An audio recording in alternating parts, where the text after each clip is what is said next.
you ever noticed that when everything seems to be going right in your life, you're getting everything that you've prayed for, everything that you've dreamt about, the job, the vacation, the spouse, the kids, everything is flowing and going in the right way. Instead of enjoying it, you're always thinking, what could go wrong? Or when is something going to go wrong? You're always waiting for the other shoe to drop.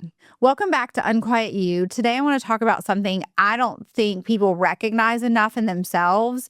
And that is, it's something that all of my clients, most of my clients have dealt with at some point. And it's when we stop living in chaos and we actually start living in a calm, peaceful environment, our brains start to think that something's going to go wrong. It can't be this good for us, that the other shoe is about to fall. And so I think that it holds us back. I think it stops us from living in the moment. And I think it constantly creates chaos in our brain that we no longer need.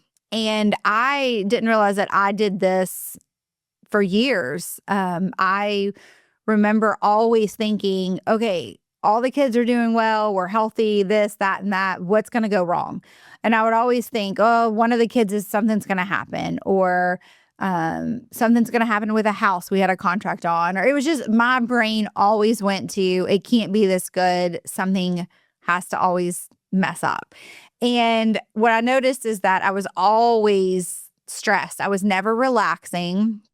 I was always thinking like I have to be prepared. And I've talked briefly about going on vacations and how I never really enjoyed them because I was always preparing for someone to be unhappy or someone to fight or someone to want something, or are they enjoying it because this is their vacation? And I was always on edge. And what I realized is that when I was growing up, I was learning to scan people. I was learning to become an observer. And, for a long time, people would They always would think that I was a bitch or that I was really like rude because I didn't talk a lot when I was going into new places. And it was because I was an observer. I was observing people's actions, their words, their demeanor. And I think I learned that as a kid. I think that I learned that when you live in a chaotic house of any sort, that you're watching people, you're looking for if they're disappointed, you're looking for when they're about to explode, you're looking for when the other shoe is going to drop, basically. And so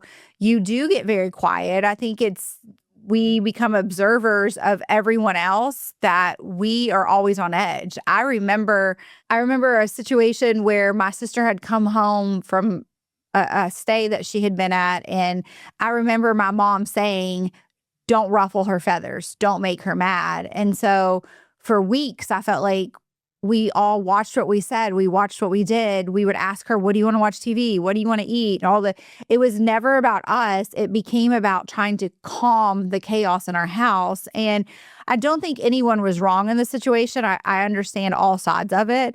But I think that that's where I became the fixer. That's where I became the problem solver and the observer. And I learned to watch people's behavior. I learned to see when certain people would say certain things, I knew it was a disappointment, or I knew they were about to get really mad about something. And so I think when that happens, we create these lives outside of that, but the habits still come with us. And so I worked really hard to create a very calm environment. I live in a very calm and peaceful environment now. We don't raise our voice. We have very good conversations. They're not always easy conversations, but I don't want a hostile environment in my house.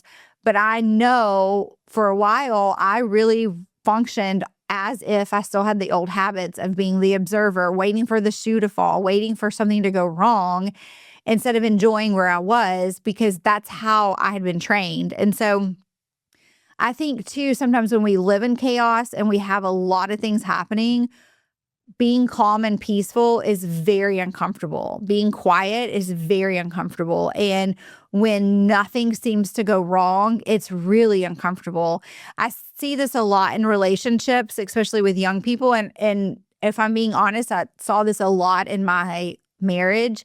We always had something going, whether it was renovating a new house or doing Airbnbs. We had a new project. We were building, we were moving, we moved a lot. And it constantly gave us something to be chaotic about. And it wasn't all bad chaos, but I think the kids were very chaotic. That situation was very chaotic in general. And so we kind of thrived in chaos. It was kind of something that kept both of us going and always gave us something else to be prepared for and to always work towards. And so as the house calmed and as the kids grew up and we weren't doing as many projects and there wasn't a lot of chaos in the house, I think that's kind of when a lot of veils started coming off and we realized that we actually just survived in chaos for a long time and we never actually lived in those moments. And I think learning that calmness is okay and that there's not always going to be something bad happening that you have to fix, that sometimes it's just a habit we have to break. It's something that we've been taught. And I don't believe I was taught to be calm in chaos for, a bad reason. I think I see it as a gift now, but I don't think anyone meant for me to be that way. I think it's just the position I took in the family and kind of what I knew. And I realized that it was actually the older I got, the more I realized it's costing me a lot more. It's costing me being present. It's costing me being involved. It's costing me seeing people for who they actually were because I do believe I have a really good gut instinct. And there are people I meet that I know immediately are not good people, or I feel like they're not good people for me, or I can be very energetically attracted to people and really form great relationships. Like I love that gift because I am such an observer, but it was actually costing me not seeing people for their full potential and not seeing people for who they were and appreciating the small things, the humor that they have that maybe they don't show to everyone, or the dreams that they have that they don't tell everyone. And I remember one day waking up and thinking, not too long ago, about a year or so ago, I remember waking up and thinking everything is just too calm. Like we're at such peace, like something has to be wrong. And I spent a couple of days thinking about all the things maybe I was missing that was wrong. And that's when it finally hit me that I was living that past version of myself and I wasn't living in today. I wasn't seeing the beauty and all the things around me and the magic, that life had to offer. And so I think that we have to retrain ourselves. I think we have to stop seeing. I think we have to accept that that was what we learned and that's how we were. And I do believe there's gifts in that, but I think we have to really focus on retraining ourselves. And I think it's asking the question, like sometimes I'll say, what if this does go wrong? And then I'll answer it. And I'll answer it with, this is how I'm going to handle it, or this is what we'll do. And knowing that there's a fix for everything. I always say, I don't think that there's problems. I think we have circumstances that come up that we just don't have solutions to.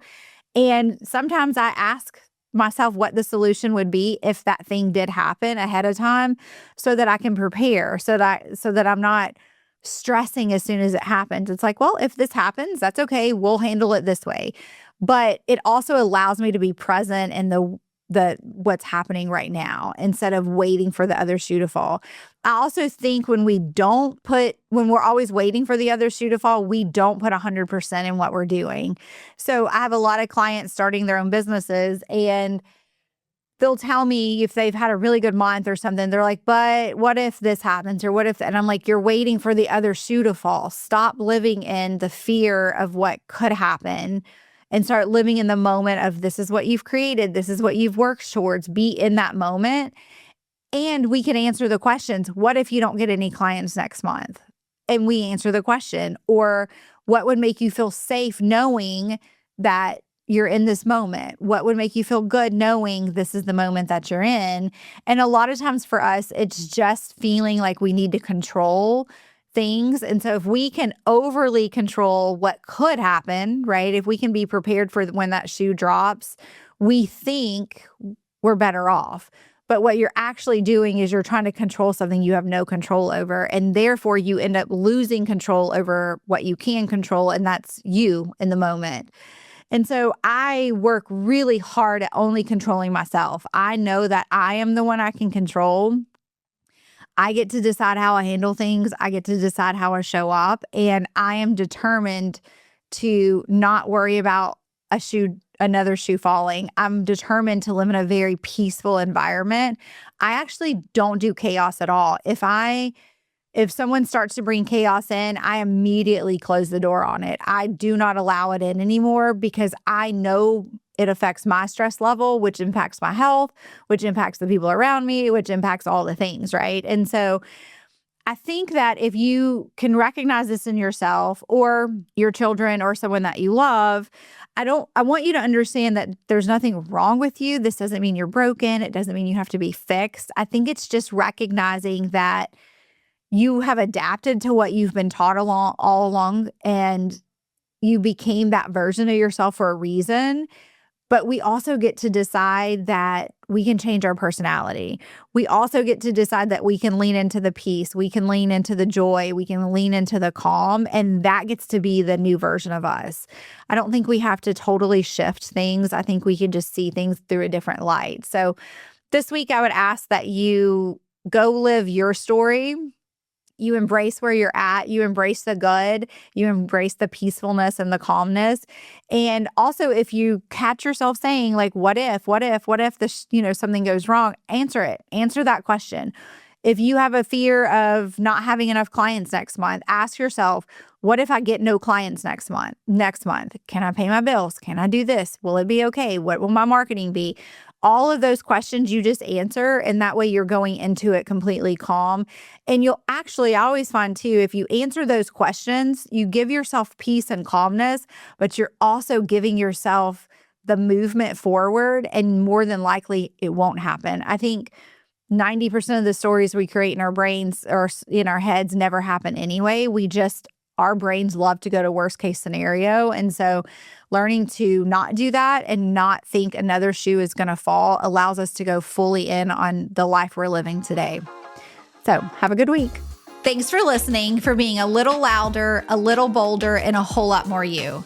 If you enjoyed this episode, I would love it if you subscribed, left a review, and sent it to someone you think might need it. As always, stay unquiet.